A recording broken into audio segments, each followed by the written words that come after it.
ఐదేళ్లలో వైసీపీ ప్రభుత్వం కాకినాడ పోర్టులోకి ఎవరిని అనుమతించలేదని మంత్రి నాదెండ్ల మనోహర్ ఆరోపించారు.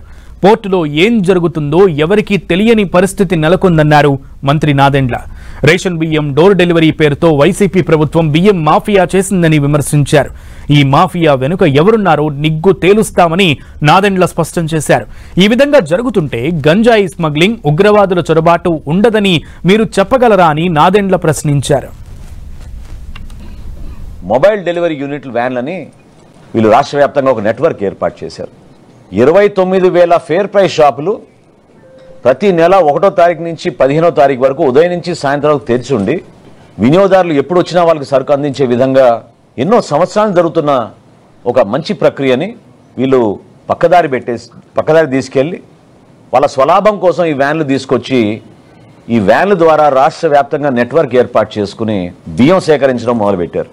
ప్రభుత్వానికి 43 రూపాయల 40 పైసలు ఖర్చయ్యే ప్రతి కిలో ఖర్చయ్యే ఈ బియ్యాన్ని క్షేత్రస్థాయిలో వీళ్ళు 10 రూపాయలకే తీసుకుని వెళ్ళిపోవడం, చాలా చోట్ల మీరు సరైన సమయానికి రాలేదు, వ్యాన్ వెళ్ళిపోయింది కాబట్టి మీకు సరుకు ఇవ్వమని చెప్పడం, చివరికి ఎంఎల్ఎస్ పాయింట్ల దగ్గర నుంచి కూడా గోతాలు తీసుకుపోయే సందర్భాలు ఎన్నో ఉన్నాయి. అది చాలా స్పష్టంగా మనకి ఆధారాలు కూడా దొరికినాయి. ఒక కుటుంబానికే మేము పరిమితం అయ్యామా? సో దీని వెనక ఎవరున్నారు? ఎంత పెద్ద కాన్స్పిరసీ జరిగిందంటే జగన్మోహన్ రెడ్డి గారి ప్రభుత్వంలో ఆయనే ముఖ్యమంత్రి, ఆయనకి తెలియకుండా జరగదు కదా. ఆరోబిందో రియాలిటీకి కాకినాడ సీ పోర్ట్స్ ఎందుకు 41% వాటా ట్రాన్స్ఫర్ చేసింది, ఏ సందర్భంలో చేసింది, ఏ విధంగా బెదిరించి భారతదేశంలో కార్పొరేట్ చరిత్రలో ఏనాడు జరగని విధంగా కేవీ రావు గారిని వారి కుటుంబాన్ని బెదిరించి ఏ విధంగా వీళ్ళు 41% వాటా రాయించేసుకున్నారో ఖచ్చితంగా బయటికి రావాలి. బాధ్యత లేదా జగన్మోహన్ రెడ్డి గారికి?